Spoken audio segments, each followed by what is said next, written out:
Olá pessoal, nessa aula nós vamos falar sobre energia, matéria e suas transformações. Vamos começar do comecinho, e eu considero que o começo seja o próprio Big Bang, o próprio surgimento do universo, até onde nós entendemos, e quando nós tínhamos um ponto minúsculo de energia, um ponto bem concentrado de energia, que se iniciou a expansão e começou após ali frações de segundo a formação de partículas, de átomos, e os átomos que formaram depois a matéria, né, que são a matéria como a gente conhece hoje, e as galáxias, os aglomerados de galáxias que contêm estrelas, sistemas solares, nosso Sol e o nosso planeta Terra. E aí nós vivemos aqui nessa pequena parte que é a crosta terrestre, onde nós encontramos e percebemos e estudamos minerais, líquidos, gases, os gases da atmosfera, e o ser humano sempre teve contato e sempre foi fascinado por entender a natureza, a diversidade da natureza, de cores, de animais, de plantas. Hoje nós temos uma percepção mais rebuscada, mas desde a antiguidade o ser humano já busca entender, classificar e separar materiais para saber a melhor forma de utilizar esse material, como seria útil. Talvez uma das nossas maiores percepções ou invenções seja realmente o fogo. Seja realmente o fogo que foi utilizado para cozinhar alimentos, o barro para se fazer utensílios, transformar a matéria. Realmente o fogo, e como fonte de energia, foi possível forjar metais.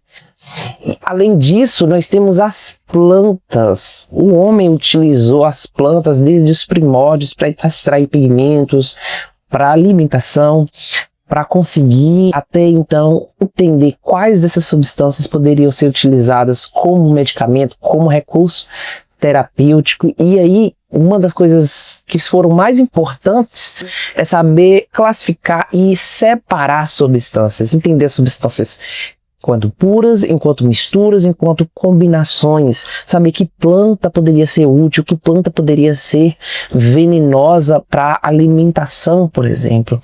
Então, avançando nisso, nós temos a compreensão da matéria em suas propriedades. E aí nós podemos caracterizar matérias em propriedades gerais e em propriedades específicas. Isso não é difícil, porque as propriedades gerais são aquelas que são comuns a todo tipo de matéria. Eu estou falando, por exemplo, da massa. Toda matéria possui massa, toda matéria possui também volume. Toda matéria possui volume e ocupa lugar no espaço. Toda matéria também possui inércia, é uma condição física da matéria. A inércia, ou seja, está parado até que uma força o coloque em movimento, ou está em movimento até que uma força o pare. Além disso, nós temos outras propriedades gerais que são a compressibilidade, elasticidade e a impenetrabilidade. E aí, dois corpos, impenetrabilidade, dois corpos não ocupam o mesmo espaço. Se eu disser qualquer uma dessas propriedades gerais, nós não vamos conseguir especificar que tipo de matéria eu estou falando. Se eu disser que eu tenho aqui uma partícula que possui massa, uma partícula que possui volume, sim, mas que material é esse? De que tipo de matéria eu estou falando? Então as propriedades gerais, como são comuns a todas, a partir dessas informações apenas nós não conseguimos diferenciar ou classificar os materiais. E aí nós entramos com as propriedades específicas. Aí eu estou falando, por exemplo, do ponto de fusão, ponto de ebulição aqui, que é característico de cada tipo de material. É o ponto de ebulição aí, por exemplo, que vai dizer se nós vamos ter um determinado composto, substância, no estado líquido ou no estado gasoso a temperatura ambiente. Nós temos aqui o ponto de derretimento ou ponto de fusão ou ponto de congelamento também, depende da perspectiva, que é uma propriedade específica. Nós temos aqui embaixo a densidade, também é própria e específica de cada tipo de material. Nós temos outra propriedade que é a solubilidade. Nós conseguimos diferenciar materiais por essas características, por essas propriedades específicas. Quer ver outra bem forte também? É o odor. O enxofre possui um odor característico. As essências de plantas possuem odores característicos e isso é suficiente para diferenciar. Então, a partir das propriedades específicas, nós conseguimos diferenciar uma matéria da outra, um tipo de substância da outra, assim como também, por exemplo, aqui a reatividade. E aqui nós podemos pensar a combustibilidade, a condição de uma substância de poder reagir com a outra ou pegar fogo, por exemplo, quando se reage com o oxigênio da atmosfera enquanto comburente. E aí, além da matéria, nós temos nessa composição do universo a energia. E a energia é aquilo que transforma a matéria, transformações físicas ou transformações químicas. Nós podemos resumir aqui as principais formas de energia como energia eletromagnética, que é a energia da luz, a energia do ímã, do magnetismo, a energia térmica, energia do calor. Nós temos então a energia elétrica, que é essa energia que revolucionou o mundo moderno, revolucionou os processos industriais e é uma energia extremamente útil porque a partir dela nós podemos transformar em outros tipos de energia, por exemplo, como quando nós utilizamos um ventilador, nós transformamos a energia elétrica em energia cinética do vento. Além disso, nós temos energia química.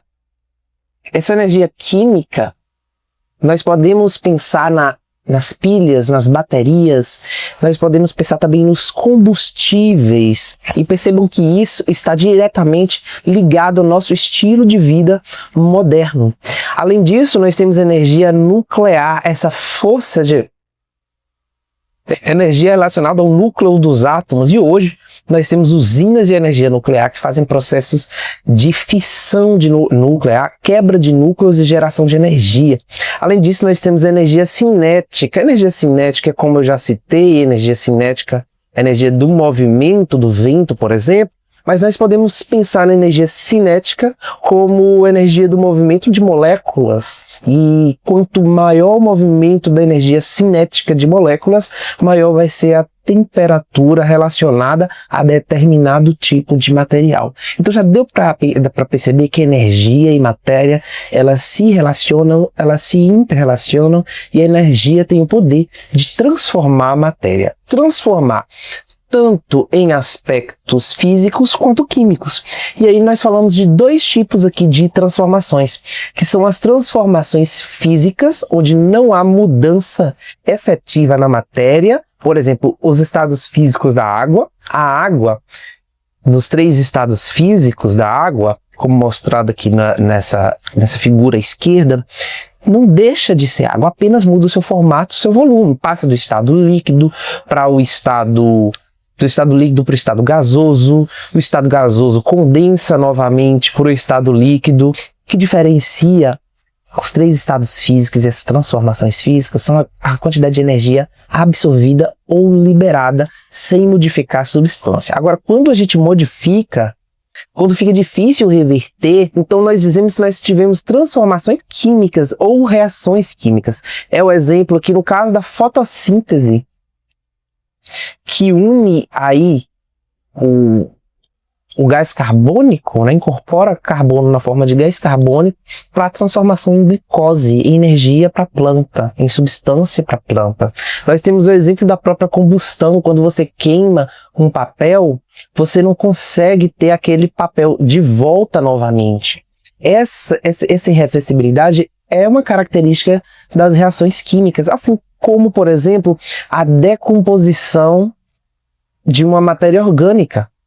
Porque se você tem frutas apodrecidas, você não consegue mais recuperar aquela parte que apodreceu. Se nós temos, por exemplo, uma maçã cortada ao meio, esse foi um processo de transformação física, porque você apenas dividiu e não deixou de ser maçã. Agora, se depois de um tempo essa maçã começa a oxidar, começa a empretecer quando exposta ao ar, então aí nós tivemos uma transformação química, porque essa parte da maçã que estragou você não consegue voltar a ser como antes. Ali ela já começou a ter reações químicas que você não consegue reverter facilmente. Então, essas são as características das transformações químicas e das transformações físicas que nós encontramos no nosso cotidiano. E por falar em cotidiano, ao longo, né, todos esses anos de compreensão e estudo, a química se mostra como uma ciência extremamente útil nos dias atuais. Então, a química está presente aí na medicina, nos medicamentos, em cosméticos e atualmente em tratamentos envolvendo biologia molecular em uma escala celular, molecular, para tratamento de doenças, para estudos genéticos. Nós temos a química na geração de energia, e aqui eu estou falando de baterias cada vez mais eficientes, seguras e baterias pequenas. Estou falando também de combustíveis, do biodiesel, da energia nuclear e de tudo que gera energia que atende às demandas da nossa vida moderna.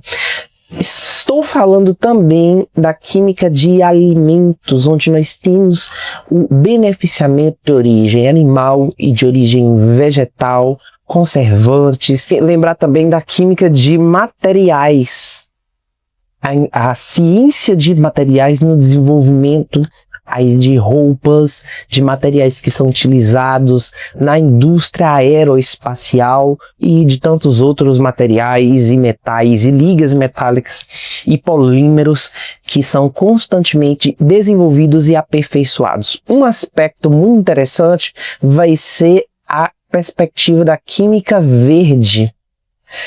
Química verde, ela busca e pensa tanto na reutilização de materiais como na geração mínima de impactos ambientais através da redução, né, e da gestão desses reagentes e produtos, tanto na indústria quanto na vida cotidiana. Um outro aspecto não menos importante seria os eletrônicos. Materiais com circuitos cada vez menores e mais eficientes através de anos e anos de pesquisa também dentro das ciências de semicondutores, dentro da ciência de materiais. A química está envolvida em todos esses processos. Vamos ver agora alguns exercícios que falam sobre transformações químicas, transformações físicas e como identificar esses tipos de fenômenos. Essa questão 1, ela diz o seguinte: considere as seguintes tarefas realizadas no dia a dia de uma cozinha e indique aquelas que envolvem transformações químicas. Falou especificamente de transformações químicas. Vamos ver, aqui nós temos cinco frases, 5 sentenças, e nós vamos tentar identificar quais são as que têm as transformações químicas. Se eu digo que aquecer uma panela de alumínio, não vai ser uma transformação química porque não deixou de ser alumínio, né? Ele vai estar quente, mas vai continuar sendo alumínio. Então não é uma transformação química. Acender um fósforo, aí eu posso considerar uma transformação química, porque quando eu acendo um fósforo, eu não tenho como ter o fósforo de volta a partir do palito queimado.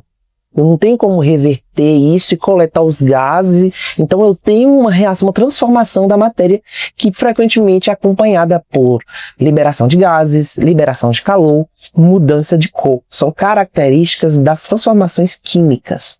Ferver a água não, porque faz parte das mudanças de estados físicos da água, e isso vai requerer liberação e absorção de energia, né, na forma de calor, sem necessariamente transformar a matéria.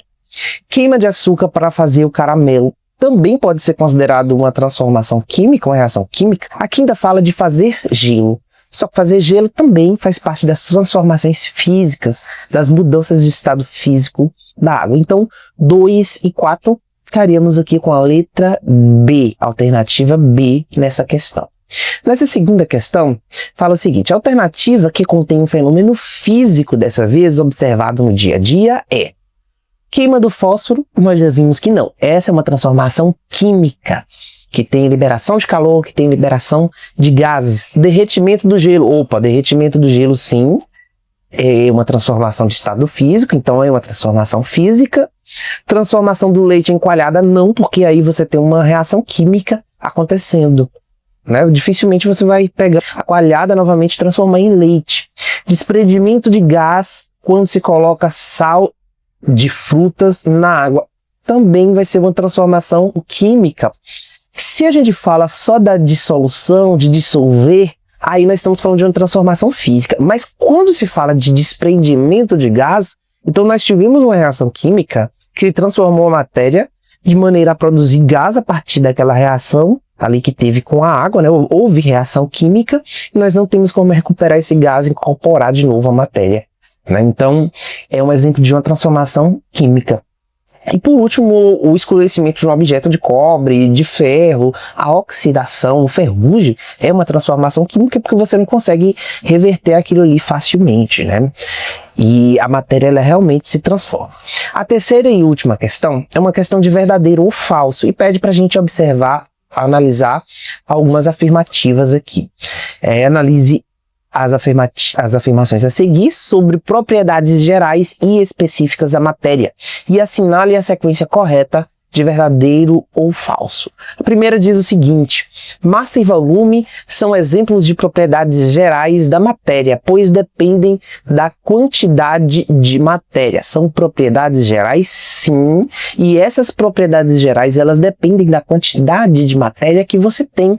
Para medir, por exemplo, a massa depende da quantidade de matéria e o volume também depende da quantidade de matéria.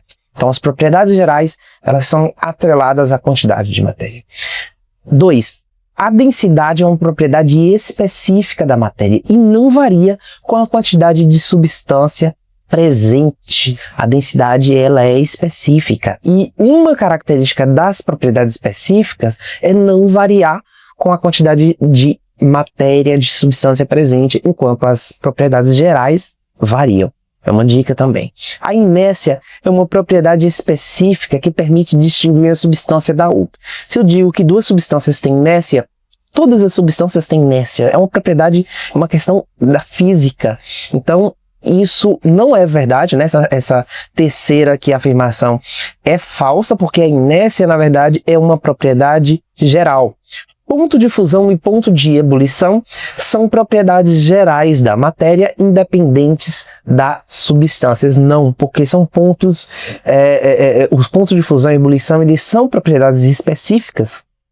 Inclusive, são características que nos permitem diferenciar uma substância da outra. Isso é característico de propriedades específicas. Quinto, a maleabilidade e a ductibilidade são propriedades específicas relacionadas à capacidade de um material de ser moldado e esticado, respectivamente. É verdade.